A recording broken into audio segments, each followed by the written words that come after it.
Buenas, mi nombre es Jesús Alejandro Marcanones, curso el sexto semestre en Ingeniería en Sistemas en el Instituto Politécnico Santiago Mariño. Hoy les daré un breve resumen sobre los elementos del computador. La tarjeta madre se trata del componente principal de la computadora. Es un recuadro o placa de plástico que contiene un circuito de cobre. Este circuito además contiene un gran número de chips que permiten el funcionamiento e interacción entre los distintos componentes del hardware del dispositivo.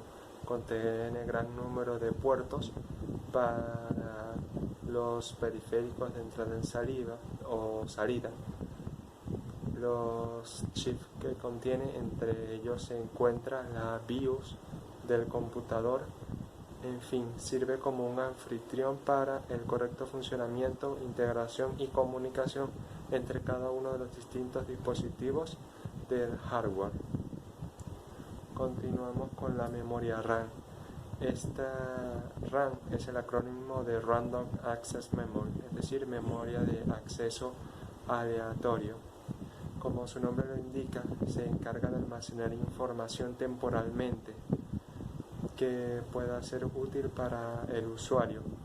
Sin embargo, apenas se apague la computadora o sea cual sea el dispositivo que tenga esta memoria, todos los datos que esta contenga serán borrados. Esta memoria se encuentra no solo en la computadora, sino también en laptops, consolas de videojuegos y otros tipos de aparatos electrónicos. Las laptops y computadoras tienen tamaños muy distintos, por eso hay distintas clases de memoria RAM para cada uno de estos dispositivos.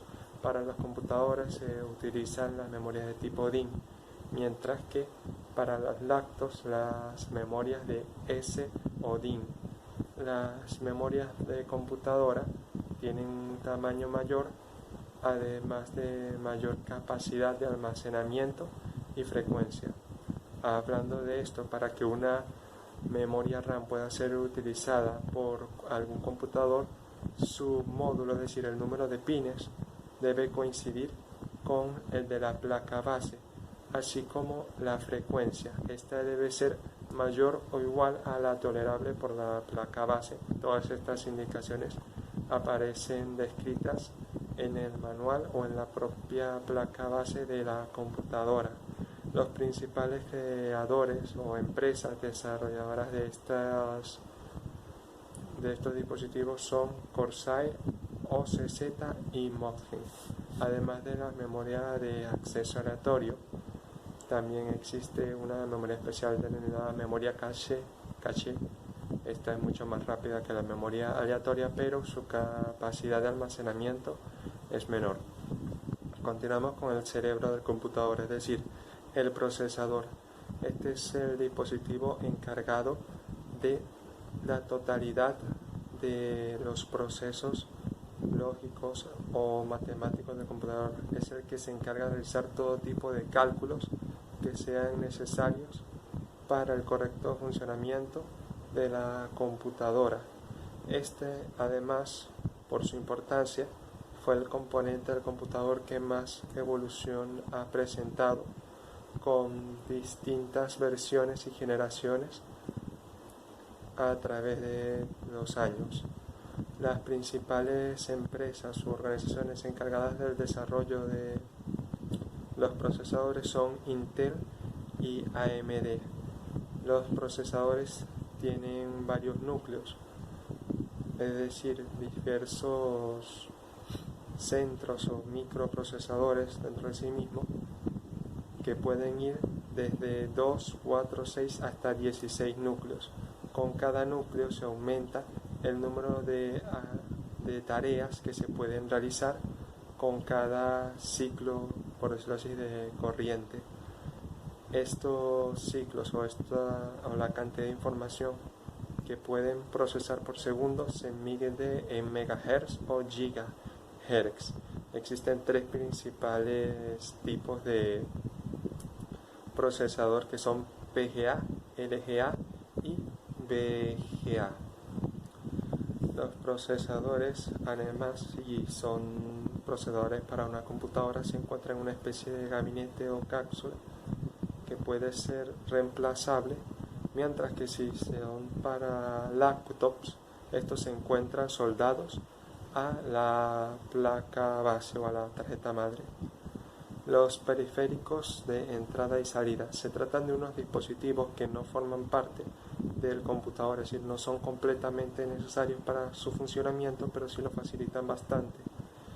Estos pueden ser los periféricos de entrada, por ejemplo, se trata del teclado, ratón, lector de huellas, escáner. Son aquellos dispositivos que permiten la entrada de datos por parte del usuario hacia los elementos primordiales, el procesador, hacia la parte interna del computador.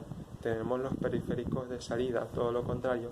Estos son los que permiten la salida de la información del procesador hacia el usuario. Aquí tenemos, por ejemplo, los monitores, las cornetas, las impresoras, entre otros. Aparte de estos hay unos periféricos denominados mixtos que permiten tanto la entrada como la salida de información.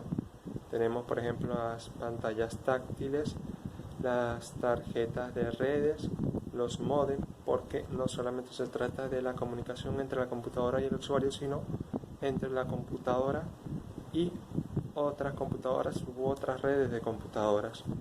Continuamos con las unidades de almacenamiento masivo.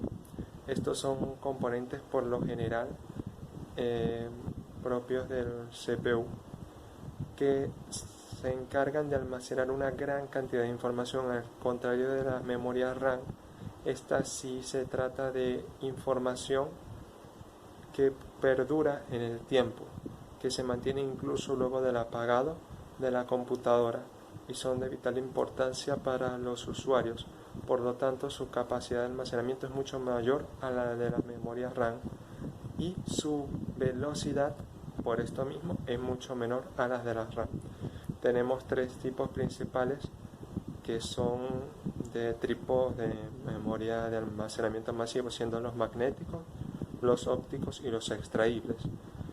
Los magnéticos tienen una mayor capacidad de almacenamiento que el de los ópticos, mientras que los extraíbles tienen mayor facilidad para la lectura y escritura de datos que el magnético y el óptico. El óptico es una de las que ha empezado a desaparecer con el tiempo, puesto que su principal representante, que son los CDs o sus derivados, no pueden ser reescritos a diferencia de los otros. Tenemos la ALU. Esta es una sección del procesador encargado de realizar todas las operaciones aritmético-lógicas. Esto, por lo general, se encarga de no solo las operaciones lógicas tipo SI o I, NOT, OR, SOR, etc., sino que crea un conjunto de estas operaciones, una secuencia para realizar operaciones matemáticas básicas como la suma, la resta, la multiplicación, la división, etc. La BIOS es un componente intrínseco, como ya lo dije, de la placa base que se encuentra en varios chips. Se encarga principalmente del inicio o del arranque de la computadora. Es un acrónimo de Basic Input Output System. Es decir, es el sistema básico de entrada y salida. Su funcionamiento es el siguiente. Primero que nada, la fuente de alimentación envía señal de que la corriente se ha estabilizado al procesador. Este busca la BIOS dentro de la memoria, dentro de las distintas memorias o chips de la tarjeta base. Esta empieza sus operaciones en una sección de su programa llamada Bootstrap. De ahí se dirige al POS. El POS es una sección del BIOS que se encarga de realizar pruebas a la memoria RAM y al procesador. Una vez que compruebe que estos dos dispositivos funcionan correctamente, pasa a comprobar la cantidad de memoria RAM que posee, la disponibilidad de los puertos, de todo tipo de puertos, incluidos los USB o para otros dispositivos, la cantidad de memoria RAM de la cual se dispone, entre otros elementos de la computadora. Una vez termina con sus operaciones, busca el sistema operativo en algún componente de la memoria del computador y permite que éste continúe con sus operaciones normalmente.